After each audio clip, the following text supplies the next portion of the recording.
easily deceived. Nimitta is a mental object, and because most people are visual people, it's much better to perceive the nimitta as a light. Sometimes, it is possible to have it as a feely-feely nimitta, but they can very easily deceive you. It may be just an ordinary feeling in the mind, it's not really the nimitta. So be careful. The feeling nimittas, yes, they can happen, but it's much, much, much better to develop the perception of the light. Sound nimittas is very, very unlikely, or some people say you can. Usually, in most meditation traditions, they always use a light nimitta. So don't try and find a shortcut. Develop the light nimitta. It's not that hard. If you have a perception there of a nimitta, it's not that hard to perceive it as a light. Ajahn, could you explain what Tantra is? Do you practice it? No, Tantra came a long time after the Buddha. It's more to do with Hinduism than anything else, and basically it's not to be recommended. Sometimes somebody asks His Holiness the Dalai Lama, and he says, what is required for you to practice tantric sex? And he said, if you can eat a lump of shit without any negativity at all, then you are qualified to do tantric sex. So anyone who wants to follow Tantra, I'll give you that test first of all. If you pass that, then maybe we can do something else. It's something which came about the 12th or 13th century after of this era, so a long time after the Buddha, and it was really weird. A Buddhist friend told me a story of how one master saw his student sleeping under a tree. He decided to wake his student up by smacking the soles of his feet with bamboo rods. The student woke up, looked at his master teacher, smiled and went back to sleep. Once the student was asleep again, the teacher smiled at the student because he had understood that lesson. I don't quite get this. Can you elaborate, please? I don't get it either. In other words, that's more wacky Buddhism. You don't go around smacking anybody on the soles of their feet. If you tried that in Australia, you'd either get whacked back or you'd get a letter from the guy's lawyer. That is called abuse. So that's a ridiculous story. People make up all these stories and they've got nothing to do with Buddhism. Do you or can you attain astral travel when you reach high levels of meditation? If so, where do you go? What a waste of time astral traveling. There's nothing out there. It is emptiness there. Who wants to go to the moon? It's just a desert. So in other words, it's a waste of time. So you don't go astral travel. Keep it simple, for goodness sake. This question is going to be very easy this evening by the standard. So you don't go astral traveling. I know getting to stillness means getting yourself out of the way, but after giving it a go, it seems almost impossible to get the self to let go. I know this is partly because I want the self to get lost. I feel I'll just keep on encouraging the self to stay. Any more tips? Cheers. Yeah, just stay in the present moment. In the present moment, much of you disappears. These are the tricks to allow you to disappear. Who are you? Much of what you define yourself to be is all to do with your past. You are a doctor, you are an engineer, you are a grave digger. It'd be great if we have some grave diggers here, they're really useful people. But what are you? I mean, that's just what you did in the past. Is that who you are now? So too often we define ourselves by the past. If you let go of the past, really let it go, who are you? It's very difficult to pin yourself down when there's no past. And when you stop thinking, giving yourself labels, then who are you? It's very difficult. In fact, when you let go of the past, when you let go of thinking, you are disappearing. Brilliant. So all the things you take yourself to be, all those labels, all that past, who you were told you were, now you can let it all go. That is how we start letting go of the self. And all the things we want to be in the future, our goals and aspiration, are also defines us. I am the aspiring poet. I am the aspiring meditator, whatever else. Don't aspire for anything. Remember, if you start aspiring for things, you get the three spirations. Aspiration starts, that's followed by desperation, usually followed by expiration. So remember, all spirations have desperation in the middle, so don't even go for it. So that way, that if you don't have any plans for the future, you let go of the past, you disappear. That's why we trick you into being in the present moment, and all these things you define yourself as just vanish. You're letting go. So just follow the instructions. Present moment awareness, silence. Just watch your breath, and you'll find, after a while, who am I? I'm gone. Brilliant. How many things to watch in an in-breath and out-breath? What you are saying is to watch beginning, middle, and end of the breath, and the space in between in-breath and out-breath, and space between out-breath and in-breath. Am I correct? No, you're not. It is correct. Sometimes breath is very short. I don't know how to do this. All you need to do is to watch, like watch my finger, from the very beginning right to the end. There's so many observations there. Same from the very beginning of an in-breath. Not just beginning, middle, and end. That's only 3 spots. Thousands of spots, all the way in between. So if you want to do it now, close your eyes and just watch one breath. See how many sensations you can notice.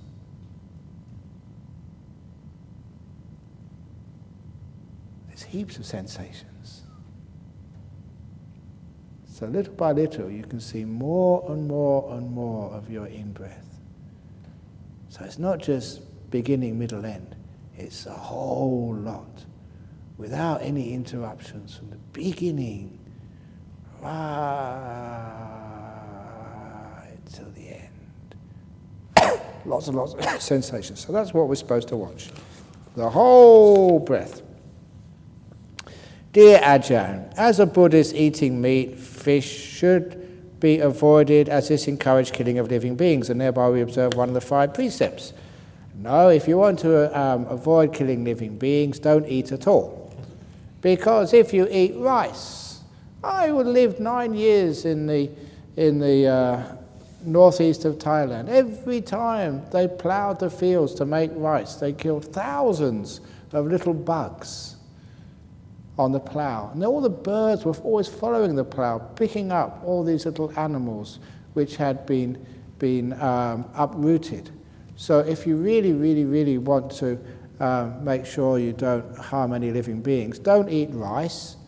Potatoes are the same. Don't eat potatoes. And wheat, I mean, lots and lots of animals die from making wheat, and I haven't even got to carrots yet. So if you don't want to harm any animals, then don't eat at all. That's the only way. And don't drive a car. How many bugs, sort of get smashed on your windscreen when you drive a car? So, number 1, you can't leave this place. Number 2, you can't eat. And in other words, that your life will depend upon other beings. So your job is to try and limit, as best you can, the harm you enact on other beings. Unfortunately, you can't limit it totally. You try and limit it, but don't eliminate it. Dear Ajahn, fast and round emptiness. A lot of the time during meditation there is sustained awareness of the breath for something, very few thoughts and relative peace. A few times letting go happens and everything got very bright and blissful. Great! However, most of the time what stops the meditation to deepen is a slight discontent that's not as good as it sometimes gets, and that there's still too much control going on. Why can't I let go of this trying to control? Even so, I can see that this is creating the problems. Just give it time. You can't expect every meditation to be the good one. The story I say is the man who went to work on a Monday morning. And on a Monday evening he came back home. He didn't have anything to show for his work. He wasn't paid. He still went to work on a Tuesday, worked really hard, and still he didn't get paid. He told his wife, it's a waste of time going to work, I don't get any money. But his wife ordered him, go off to work. So he went to work on a Wednesday, the same thing happened, no pay. On a Thursday he only went to work because he had nothing better to do. And still he didn't get paid. And he said, look, what's the point of going to work? You never get paid.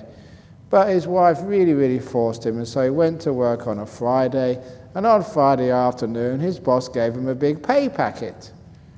So when he went home he said, darling, I've finally figured out I'm only going to go to work on Fridays.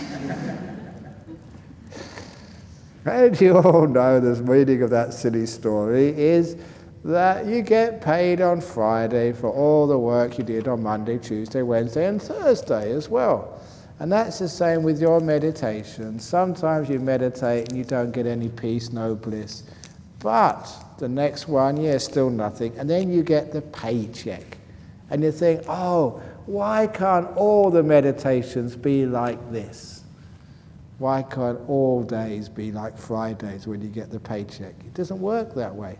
So every time you are meditating, there's no such thing as a bad meditation. You're just building up the spiritual qualities of letting go, of wisdom, of mindfulness, of kindness.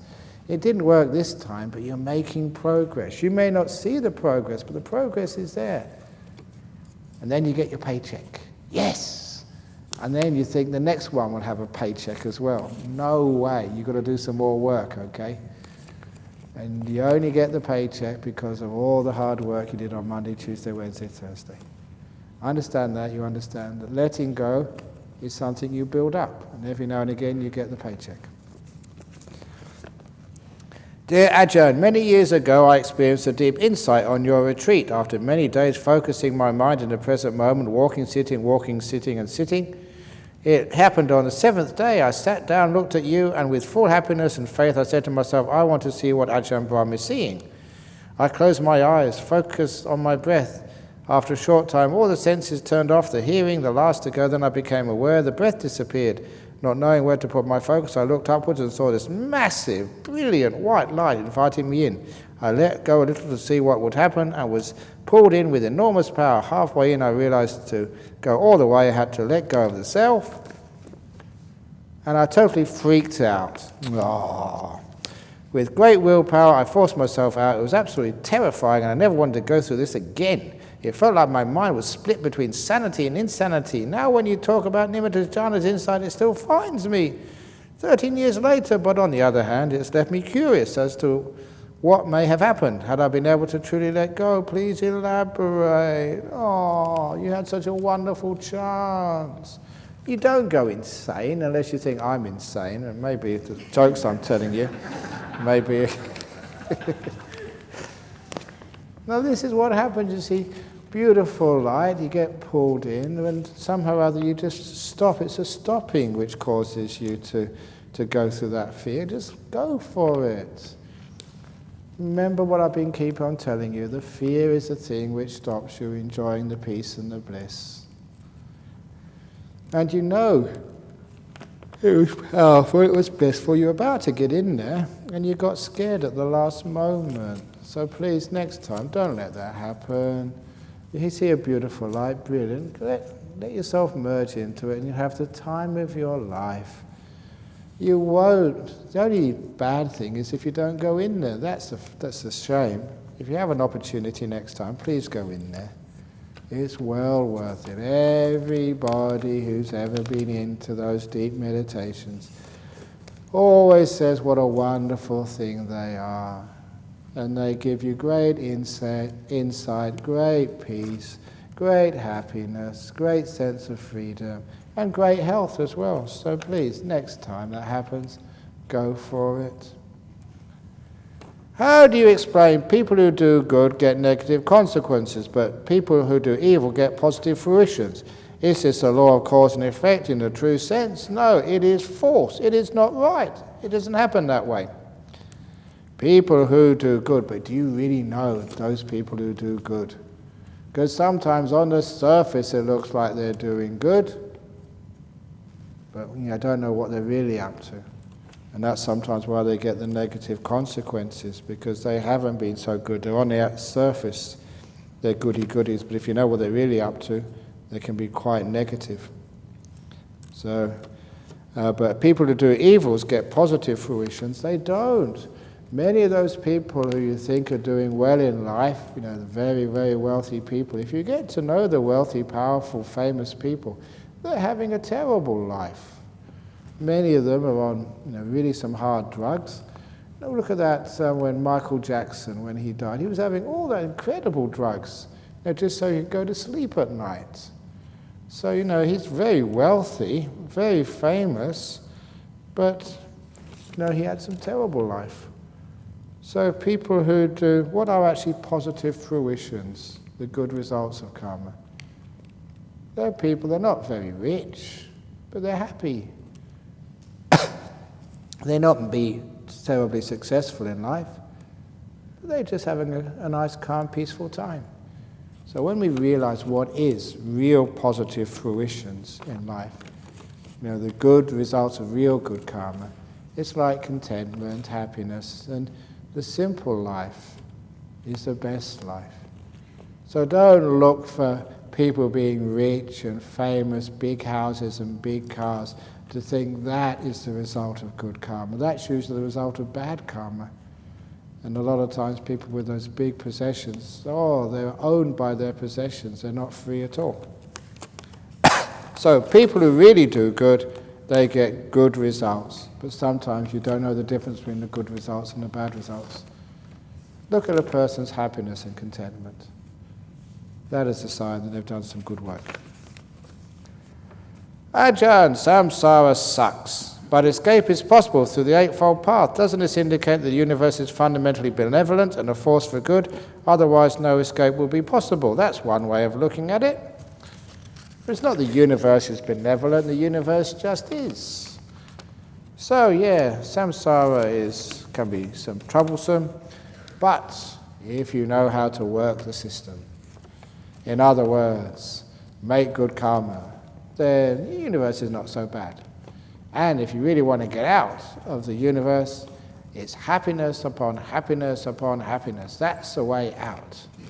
The path of bliss upon bliss upon bliss. Just like I used some years ago the simile of a meteor in the sky, the shooting star.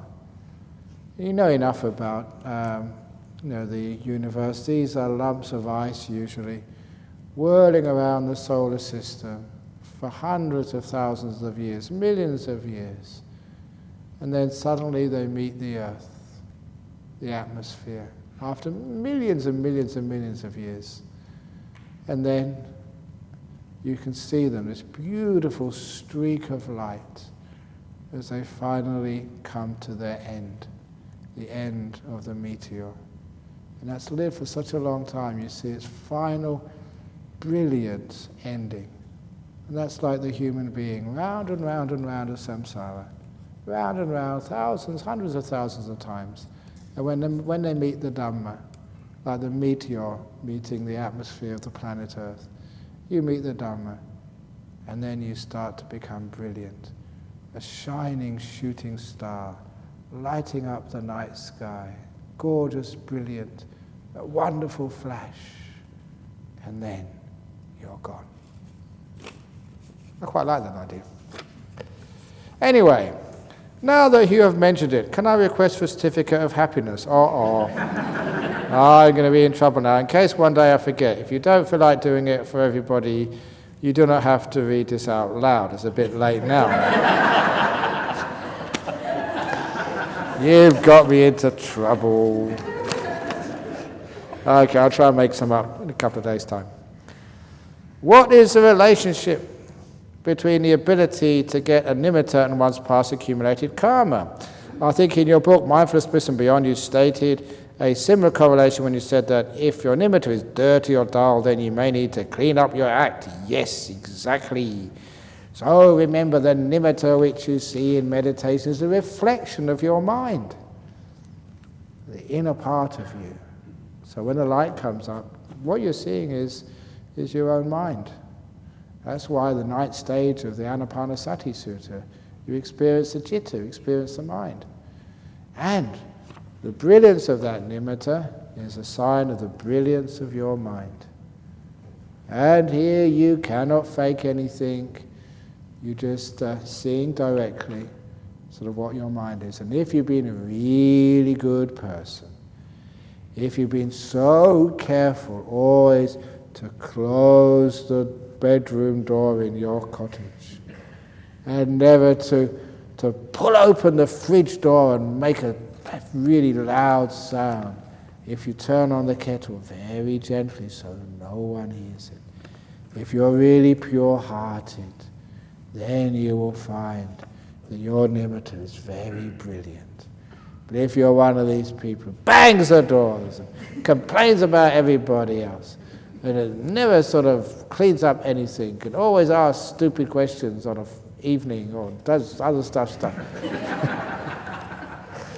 then be careful when your nimitta comes up. It will look nasty and dirty and smeared and shabby, and it will just not be like one of these lights, which need replacing because the filament is all wearing out. So this is a sign of the purity and the goodness of your heart. And some people are so pure-hearted. They're always willing to help somebody else. They're always so kind. They'll open the door for you. And if you're a bit sickly, they'll come and ask you, do you want a cup of tea? Or tomorrow morning, would you like to have breakfast in bed?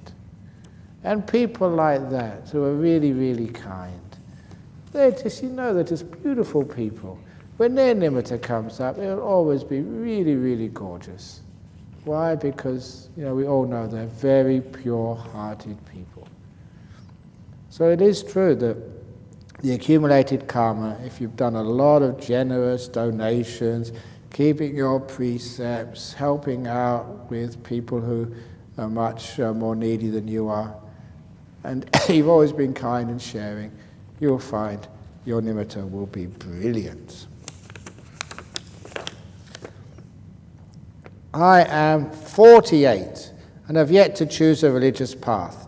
If Buddhism is the path I would like to take, how do I begin? Okay, first of all you come to me, that you shave off your hair, give away all of your money, and vow to do whatever I say for this time. Religion, not cult. Oh, cult. Oh, I thought I said cult. Oh, cult. Choose a cult. No, you don't choose the religious path. The religious path chooses you. In other words, after a while, you listen to some of the teachings of Buddhism or Christianity or whatever else it is, and after a while you feel, hey, this is who I am. That's certainly what happened to me. I was just reading all the different books on different religions, and when I read my book on Buddhism, I knew I already was a Buddhist. I never knew it before. So find a spirituality which suits you, and if this is who you are, then call yourself a Buddhist. It's really cool to be a Buddhist these days. So, if you're a Buddhist and they don't stop you at the airport, if you're a Muslim, then you're in big trouble, you have to check this and check that. And if you say you're a Christian, you have to give 10% of your income, which is really, really difficult. If you're a Jew, decide to choose a Jew as a guy, be careful, you have to get circumcised. That turns off a lot of people from... It does turn off a lot of people from wanting to convert to Judaism. So Buddhism is really cool. You don't have to give a tithe, you don't have to give 10% of your income, you don't need to get circumcised, you don't need to sort of wear a turban. So it's really good religion. You can just be cool. There are other advantages to being a Buddhist as well. Dear Ajahn, it is easy to tell ourselves not to expect. However, once one has experienced something, it gets into the subconscious mind. How to get rid of the expectation which is in the subconscious mind? Did you expect that? Now, how you get rid of expectations? Program your mindfulness. In other words, recondition the subconscious by telling yourself, I will not expect a nimitta, I will not expect a nimitta, I will not expect a nimitta. So this is called programming your mindfulness. So at the beginning of the meditation, you tell yourself this, whatever problem you have in meditation, maybe excitement or sleepiness or whatever, identify the main problem and tell yourself at the very beginning, I will not get excited, I will not get excited, I will not get excited when a nimitta comes. And you just say that to yourself and it actually works. You're programming your subconscious that when a nimitta comes up, whatever you programmed in will come into effect. If it's excitement, you usually get excited when a nimitta comes up. The program don't get excited, the mind won't get excited. You've retrained yourself. Or if you get close, there's expectations. Here it comes, here it comes, here it comes. You say, when I get to this stage, I will have no expectations. When I get to that stage, I'll have no expectations. When I get to that stage, I'll have no expectations. Say that to yourself 3 times, forget about it, and you'll find the expectations will disappear. It's programming your mindfulness. And if you haven't done this before, a nice little exercise is this evening, when you go to bed, whatever time you intend to get up tomorrow morning, like most of you get up at 3 o'clock, don't you, in the morning? 4 o'clock? 4:30, 5, 5:30?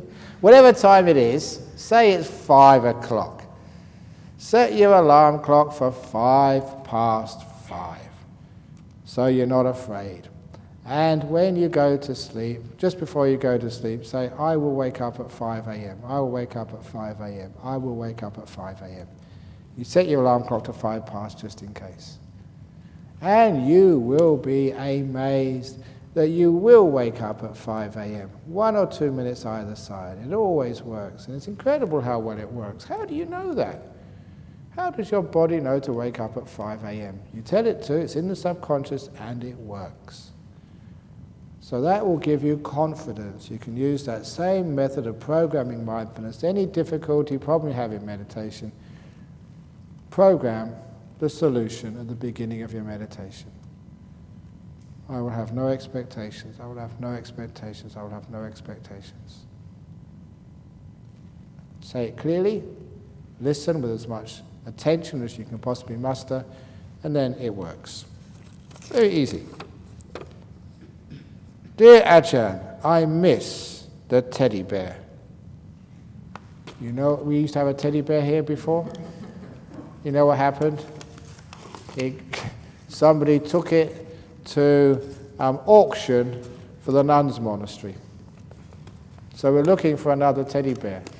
If anybody wants to steal a teddy bear from their grandchild or something to pick it. Now, we had a nice teddy bear which we sat up here. And the reason we had the teddy bear there was because in a meditation retreat, too often that people they're too serious and they need some loving kindness. So sometimes those people having a very hard time, they can sit with the teddy bear in their lap. And it's amazing just how you get much deeper meditation sitting with a teddy bear in your lap. So, yeah, I miss a teddy bear too. We'd have to go, can we get one on eBay soon? Respected Ajahn, in daily chanting, it advises us not to be born in this world again. Is this world really not so good? Where is the better world? Yeah, I know. Getting reborn. Do you really want to get reborn again in this world? Imagine getting reborn again.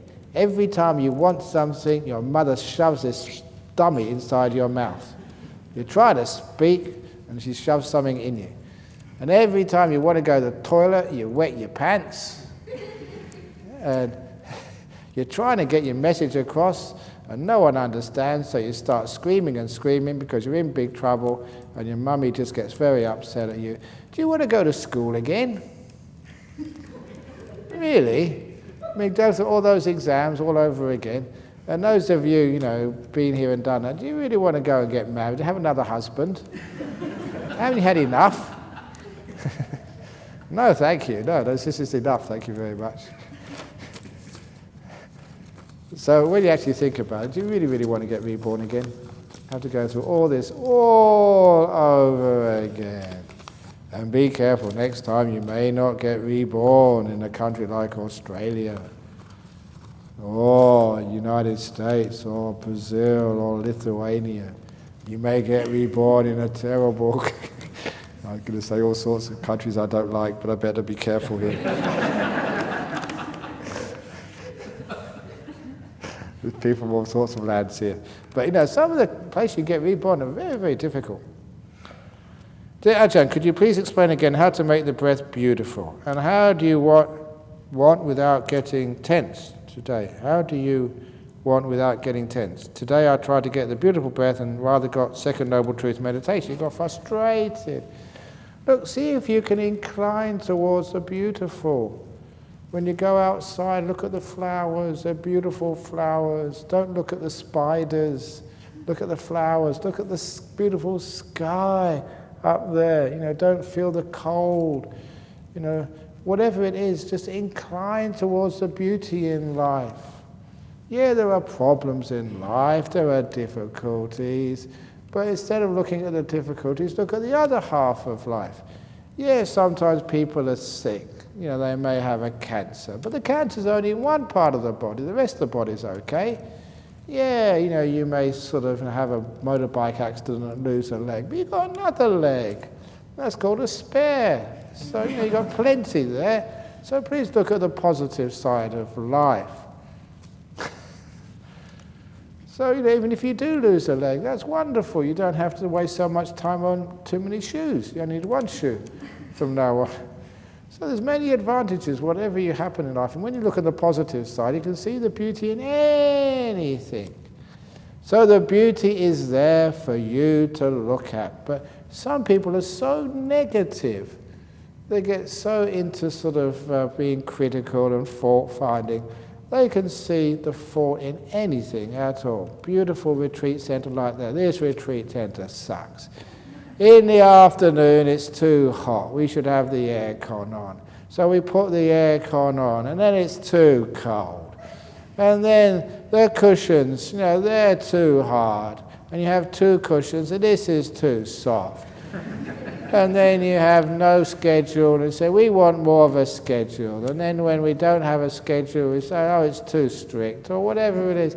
People are always complaining, whatever happens. And so that way you will never find a beautiful breath.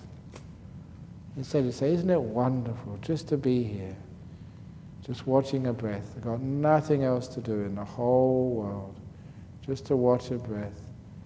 Got no boss on my back. I've got no wife, nag, nag, nag, nag, nag. I've got no husband just asking, where's this darling, where's that darling? I've got no kids screaming. All I've got is this little body and mind. I've got nothing to do. Isn't this bliss? So when you develop the perception of the beautiful throughout the day, instead of the perception of the faults, then when you watch your breath, it's very easy to see a beautiful breath. It's a wonderful little breath. So this is where you develop the perception of the beautiful throughout the day. And that means it's there when you have a breath. It will come out anyway after a while. Dear Ajahn Brahm, I usually fall asleep by listening to the rhythm of my breath, so every time I try to meditate, I find myself falling asleep. As soon as I get into a breathing rhythm, I've almost fallen off chairs and stools several times. Is this normal? Please help. Easy. Again, we have some straps. We can tie you into the chair, called seat belts. That way you won't fall off. We can also get motorbike helmets for your head. So if you do fall off, you will be quite safe. And isn't it really weird? How many of you, when you're meditating, you fall asleep, and when you go into your bed at night, you can't get to sleep? It's really weird. When you want to sleep, you can't. So when you want to be awake, you fall asleep. So use reverse psychology. So when you're meditating, try to go to sleep. And then you'll be awake. Okay, you fall asleep listening to the rhythm of your breath. So what you do is, there are postures, falling asleep postures and meditating postures. And after a while, your body will recognize, yes, I'm following the rhythm of my breath, but this particular posture, sitting on my meditation cushion, sitting in a chair, this is not where I fall asleep. So sometimes the physical posture psychologically will tell you this is not sleep time,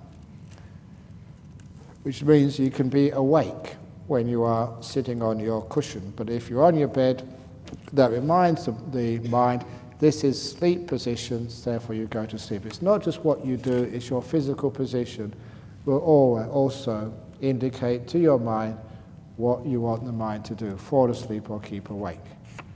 So that's one thing you can do. And fall asleep by listening to the rhythm of your breath.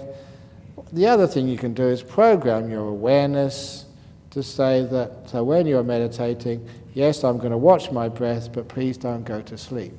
I'm going to watch my breath, but please don't go to sleep. Watch my breath, please don't go to sleep. In other words, telling your mind that this is not the sleep time, so don't get confused. You're watching your breath to stay awake. You're not watching your breath to go to sleep. So that might work. So those are a few little tricks, and hopefully those will work. But if you do a lot of present moment awareness and silence, do a lot of walking meditation, because people don't fall asleep when they're going on walking meditation. I've never heard anyone yet bang into the wall as they fell asleep. So far you can keep awake when you're doing the walking meditation, so do more walking meditation, and then use the breath meditation as a support for the walking, and then I think you won't feel so sleepy. The other thing you can do is to use the mantra along with the breath, but use a much harder mantra, not breathing in peace, breathing out, let go, not the breathing in shut, breathing out up. There is another mantra which you can use with your breath, which I think will keep you awake, this particular person. So as you breathe in, you chant to yourself, I will die. As you breathe out, that's for sure. I will die, that's for sure. I will die, that's for sure. Now, that will usually keep you awake. And you can also do that while you're doing walking meditation. Left foot moves, I will die. Right foot, that's for sure. I will die, that's for sure. I will die, that's for sure. I will die, that's for sure. That really works. If you're Indonesian, mati pasti. Mati, I will die, pasti, that's for sure. So that's a very good one, Indonesian. Mati pasti, mati pasti, mati pasti, mati pasti. That'll keep you awake. If you're Thai, die, nah, die, nah. I don't know what the other language is, Brazilian or Portuguese, sorry, or in Lithuanian, but I'm sure you can make something up. I will die, that's for sure. Because what that actually does, it really reminds you, you're not actually going to die. That's the truth. You can't get out of that. And it makes you a little bit afraid. It certainly wakes you up. And then after you're afraid, and it's waking you up, you get into this, once you go through the fear, it makes you very, very peaceful. You're letting go of things, you're going to die. What are you worried for? So when you realize you're going to die, you can very easily let go of so much stuff. And it makes you so peaceful afterwards. It's a great way to detach. It's a death recollection. Anyway, Ajahn Brahm, can you teach us how to learn and have unconditional love, giving without asking for return, a pure heart? Thank you. Yes, I can teach you, and I'm doing it now. All these teachings is showing you to have unconditional love, opening the door of your heart. And okay, you can say that, you can teach it, you can write books about it, but here you're practicing it by having unconditional love to this present moment. With all its stupidness, its tiredness, its restlessness, and everything else which is going on in your mind, let it be with kindness, unconditional love to this moment. Not wanting this moment to be anything different than it is. That's part of letting go. Loving kindness and letting go are exactly the same thing. That's why yesterday I told about Sam, Atta, Vipassana, Metta the dog, and Anapanasati the cat. No, that was actually a dog, wasn't it? Because actually cats don't go on walks with you. Cats go on walks, but they go on walks where they want to go on walks. So this was Anapanasati the dog. So all those four people, they always go together. So loving kindness goes with the meditation. So when you learn more meditation, your unconditional love grows and grows and grows, and giving away without asking for a return. Again, that's when you're letting go in meditation. You learn how to give to this moment, expecting nothing back in return, not expecting nimittas, not expecting jhanas. You just give your energy to this moment without any expectations. So that's what you're learning here, and you're purifying your heart. So you've come to the right place. I'm teaching you how to do this. Stick around and you will learn. You speak with authority on enlightenment. Are you enlightened? If so, what's it like? And is it worth all the fuss and bother?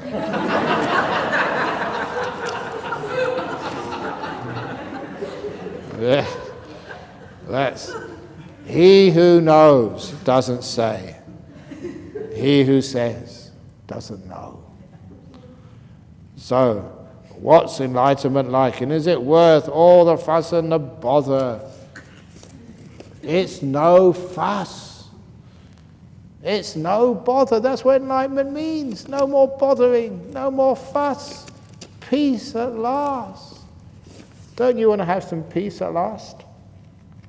Have you been fed up with all the fussing and all the bothering and all the questions? So that's what enlightenment means. The end of all the fuss. The end of all the bother. Freedom at last. Dear Ajahn, why do monks not eat after 5 p.m? We don't eat after 12 p.m. What have you monks been doing?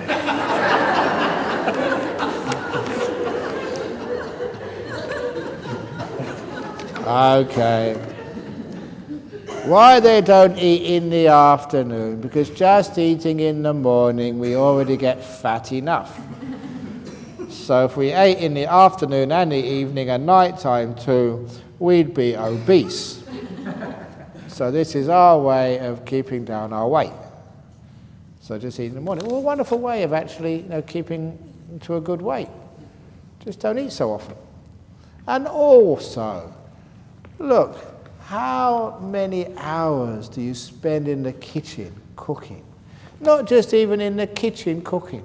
Going to the shop, buying the food, preparing the menu, and then hours cooking. And then you put a plate of food on the table and your husband just wolfs it down in 5 minutes and then goes and watches the cricket on the TV. All that effort just for 5 minutes, and they don't even appreciate all that hard work you've been done. So it's a waste of time. So instead, in Buddhism, we just cook once a day. Just once, that's all. So give your husband big meal once a day, which means you only have to cook once. You only have to wash up once. And the rest of the day, you're free. Oh, what bliss that would be. So it means actually you have much more time when you're not messing around in the kitchen and eating. How much time does eating and cooking actually take? When you actually look at it, it takes such a long time. So it's great just getting it all over and done with in one hit. Once a day, 1 feed a day, that's it. So it's a nice thing to be able to do. So when you go home, tell your husband, darling, from now on you're only going to get 1 feed a day. Big feed, and that's it. Anything else you can cook yourself. Would that work, or would you get divorced? So the reason why we do it means once we've been fed, the rest of the day is totally free. You don't have to think about food. And it means that, the stomach can be free, and so all the blood can actually be in your head instead of going to your stomach half the time, which means that you can have much more energy, mental energy for meditation. It makes a lot of sense. Do Buddhists have confession? Do priests can give forgiveness for the sins? And the Catholic Church does. So we give confessions, yes. If you want to come up to me and confess all your sins, then please come up to me, because then I can use that for blackmail to raise funds for my nun's monastery. Once I find out what you really got up to, I can contact your wife, and unless you give a big donation to the... No, we don't do confessions. You confess yourself. So you know what you've done. So just let somebody know, or let yourself know, and just let it go. Forgive. You don't need a priest to forgive you. You don't need a monk to forgive you. The only person who can ever forgive you is yourself. And that's so true. You can go up to somebody you hurt, and the person you hurt goes, oh, forget it, never mind, we all make mistakes. They forgive you. But does that stop you feeling guilty? You still feel guilty, because the only one who can ever forgive you is yourself. The priest can't forgive you. Remember that story of the drunk going into the confessional? He went into the confession box, he sat in his side, and the priest was waiting for him to say something, and after 2 minutes, the priest knocked. It's a knock on here. To remind him that he was there, and still the drunk was silent. So the priest knocked again. And still the drunk didn't say anything. So the priest coughed. So the drunk could confess, and the drunk actually started speaking. He said, it's a waste of time knocking and coughing. There's no toilet paper in this side either.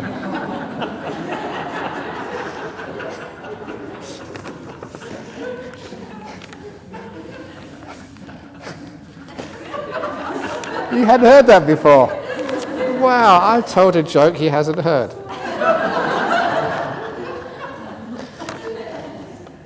So that's why we don't do confessionals.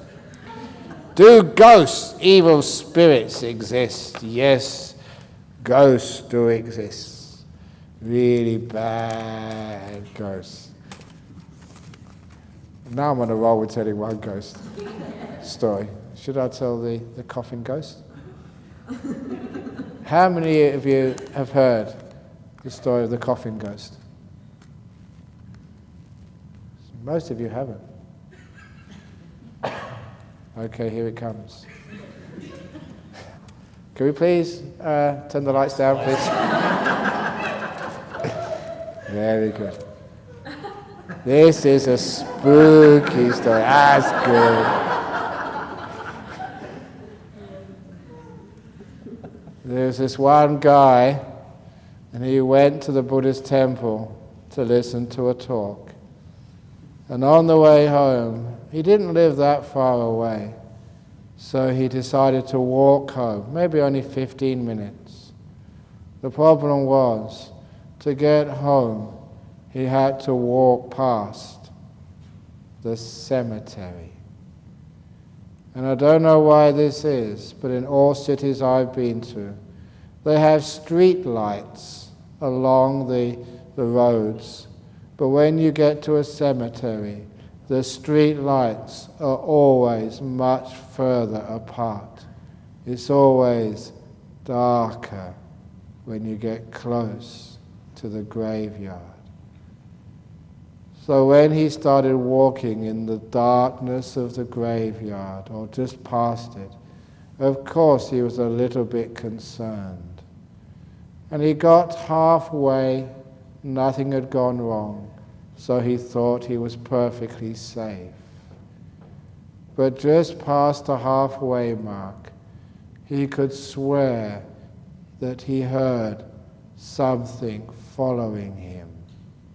And whenever you think that somebody is following you, automatically you always walk a little bit faster. And that's what he did. And whatever it was following him also increased its speed. And that really started to scare him. So he walked really fast. And he listened as whatever it was also walked fast. He was scared to look around to see what it was. But after a few minutes, he couldn't resist the temptation. He looked around, and when he saw it, he wished he'd never done that. Because what he saw following him was not a person, was not a ghost. It was a coffin, a vertical coffin, bumping down the street behind him, covered in cobwebs and soil from the cemetery. Bump, bump, bump behind him.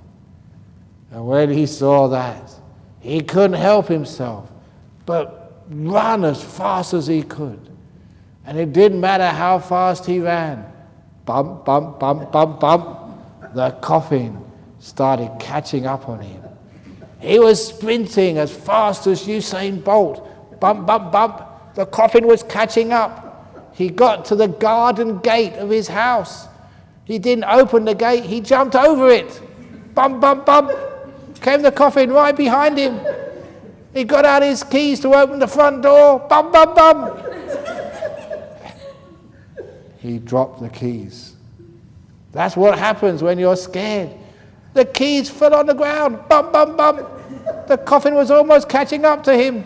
He got out the first key, shoved it in the lock. It was the correct key. He turned the lock, opened the door, jumped inside, and banged the door just as the coffin came on the other side. He could see the coffin through the stained glass of the door window, but he was safe. He was inside. He breathed a sigh of relief. Bump! As a coffin hit the front door. Bump! As the hinges started to splinter. Bump! It was only a few seconds, and the front door would give way. He ran up the stairs of his house to the only room with a lock, which was the bathroom. He just got to the top of the stairs when, bump! And the coffin broke through the front door. And the coffin stood there vertical, looked this way, looked that way, and saw him at the top of the stairs. Bump, bump, bump, bump. As the coffin climbed the stairs. He ran into the bathroom, shut the door and bolted it. And he could hear, not laughter, this is scary. He could hear bump, bump, bump, bump, bump, bump. Go right to the top of the stairs. Bump! Against the bathroom door. And he knew if the front door would give way, the bathroom door was no protection. Bump! As the wood began to splinter. And he leant against the wall with his arms spread out. Bump! As the coffin broke through. There was nowhere to go. No other place to run.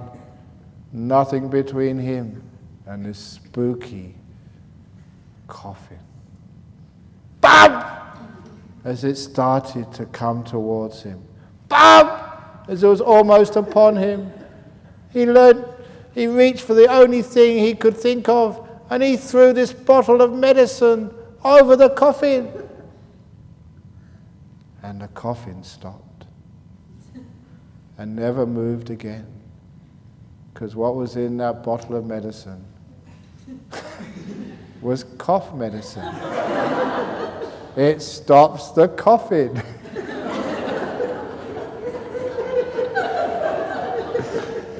Okay, terrible joke. Thank you very much. But thank you for the silly laughter. That made it much better. Thank you. So it goes to exist. In chanting the recollection of the Sangha, can you please explain what in practicing directly means? What practicing directly means is coming to Jhana Grove and doing a retreat with Ajahn Brahm. That's practicing directly. Does that make sense? It's good enough. Dear Ajahn Brahm Wangso, can you please explain what is death And at that moment, what is happening to one's soul consciousness? Does it leave the body, go to the what do you mean by out of the body experience? Thanks a lot. You'll find out in a short time. Could you please, hey, another one of these. Can you please explain about life after death? This is life after death. You're alive. You've died. So this is it. This is life after death. It's proved it, okay? There is life after death because you died before, so here we are. What is reincarnation? This is it again. What do you mean by soul or consciousness? Nothing much. How can... Soul or consciousness, a stream of consciousness. It's getting late and I'm trying to finish these off. How can you prove that there is life after death? So obviously that you're here. Who is going to get a chance to be reborn? You are. Who decides it for us to be reborn? You do. Every rebirth is depending on the good and bad things you did in this life. Who is deciding our rebirth? You are. You decide where you get reborn. It's your fault you got reborn. But don't blame anybody. It's not your mum's fault, it's your fault. Why didn't the Buddha mention the world is round if he went to the trouble to say there are multiple universes? Did the Buddha say it was round? He said it was a world system. See underneath? Well, that's because he came to Australia and he could see actually underneath it. You didn't believe the Buddha came to Australia? There's a footprint somewhere of the Buddha. I don't know. You use the singing bowl to end our meditations. Are there any other ways of using singing bowls for meditation? Thank you. No, not really. You can try it if you like. But now the reason I do this, because sometimes, when it's like, seriously, when you're doing a nice meditation, you're just really in deep meditation, you don't want to go bang. And that really hurts sometimes. So it's a really nasty way to come out of meditation with a big bang. So this is much nicer when you just do it softly. The singing bowl is much nicer to come out of meditation with a sort of a singing bowl sound. So that's nicer because sometimes if you make a big noise, it's very, very harsh. So I prefer this. There we go. I am enjoying your talks. At least someone is. I was raised a Catholic and turned away from the church in my teenage years. I discovered Buddhism 7 years ago and fell in love with it. I went to Thailand and Burma, was devastated to see how corrupt these countries were or are. Why are countries with Buddhism as a main religion so corrupt? Or is the nature of all organized religions or people? That's a really great question. I mean, one of the reasons is because people don't actually practice their Buddhism. It just becomes rituals, and the meaning of Buddhism is lost. You get things like 5 precepts. And, when you take 5 precepts, you're not supposed to have any alcohol, but the time I've been to places like Sri Lanka, you've seen all these wine shops growing up in Sri Lanka, and people getting drunk in Thailand all the time. They never used to be that way.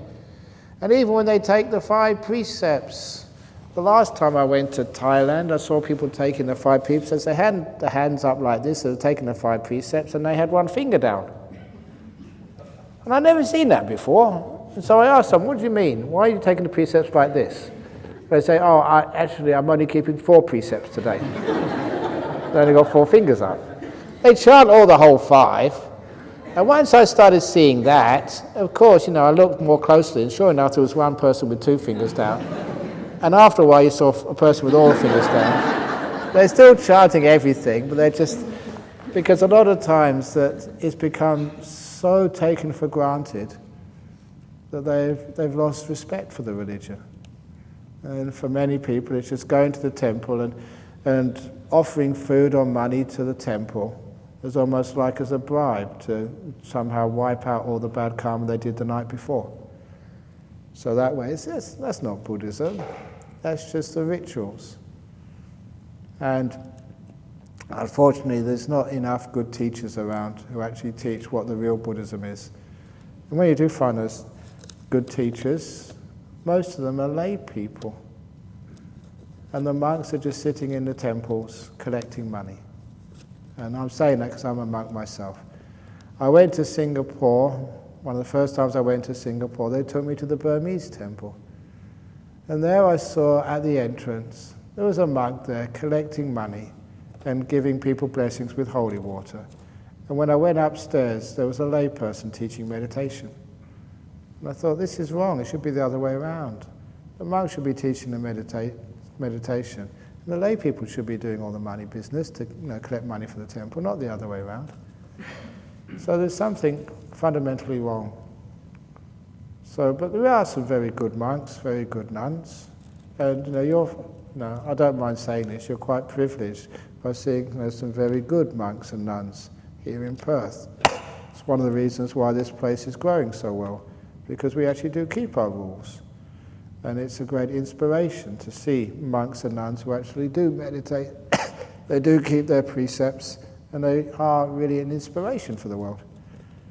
So it's great that we can actually see if we can have this in places like Thailand and Burma. But a lot of it is your fault, the lay people's fault, for actually supporting these bad monks and just spending all the time just going there, building huge temples with lots of gold, and what for? Because you think, oh, that's making merit. All of that water we have outside, the bottled water, you know where all that comes from? It's absolutely ridiculous. I've been trying to stop this because about 5 or 6 years, no, longer than that, about 10 years ago, a general in Thailand had a dream that his father or something had come to him in a dream, said, yes, I'm getting all the food and all the clothes because you've been giving food and clothes to the temple, but there's nothing for me to drink. So please, whenever you go and offer food in the temple, please offer some water as well. And this was a general, he told that dream, and so now every person who offers food, Thai people, they also offer bottled water as well. And we get heaps and heaps and heaps of bottled water. And I tell them, we've got a tap, and there's rainwater in there. You don't have to offer that. And even about 6 months ago, somebody gave me a big, I think it was a bucket of requisites. They were making some offering from their dead father, and inside was a small bottle of whiskey. And I didn't know about it. It went downstairs and the Anagarikas found it. And so what are you doing that for? He said, because my father, he liked drinking whiskey, and if we don't give it to the monks, it means that my father can't get whiskey up in heaven. And that's the stupidity which sometimes people have. What you offer to monks is not what your father gets up in heaven. So, you just do good karma and share the merits, that's good enough. There's so much stupidity amongst some of the people in Thailand and in Burma, unfortunately, that it's corrupting. And so more and more people are turning away from Buddhism. They're not turning to Christianity, they're becoming atheists, no religion at all. Simply because they can't see the purpose in being a Buddhist. They see the monks, and the monks live wealthy lives, living in great temples, instead of living in simple accommodation. If any of you go to Jhana Monastery, you're welcome to go inside my residence. And you all know where that is. It's a cave. I sleep on the floor. So even I'm a big famous monk, I sleep in a cave on the floor. So that's a good example for others. You don't need expensive stuff. You don't find any TVs over in Bodhinyana Monastery. We just live very simply. And that gives inspiration. It'd be wonderful if there were more monks like that in Thailand and Burma, and also nuns as well, to give inspiration to our modern world. Anyway, meditation questions. When you are closing your eyes in meditation, do we have to look down or in between the eyebrows? I always feel my heart beat clearly just after sometimes. Is it bad or good? It's good your heart is beating. But don't pay attention to it. Pay attention to the breath. And when you close your eyes, you don't need to look anywhere. Just let the eyes relax. They can look wherever they want. And after a while, you don't know where you're looking because it's inside the eyelids, and so you don't know what's going on. Actually, I promised I've got some eye shades for somebody later on. So you just close your eyes, see the inside of your eyelids, and then you don't look anywhere. Last question. Why would the Buddha teach extreme forms of pleasure and pain are to be avoided, yet jhana is a pleasure greater than sex? What the Buddha said, that pleasures of the five senses are to be avoided. Not all pleasures, just the five sense pleasures to be avoided, because they're distractions. They stop you developing the pleasure of the mind. So anyone who wants to have a look at that, Ajahn Vibhanga Sutta, that's Ajahn Vihara in the corner over there. This is Ajahn Vibhanga Sutta, not the Ajahn Vihara Sutta. The Ajahn Vibhanga Sutta, it says it very clear. You should know how to distinguish pleasure, the pleasures of the five senses and the pleasures of the mind. The pleasures of the mind, the Buddha said specifically, cultivate them, develop them. Even like things like inspiration. If you get very inspired, you hear a teaching which really gets to your heart, you think, wow, this is beautiful, this really makes sense. Enjoy that pleasure of inspiration. If you see someone being really compassionate and kind, it really sort of makes you feel so happy. Indulge in the happiness of seeing a compassionate act. And indulge in the happiness of your own mind.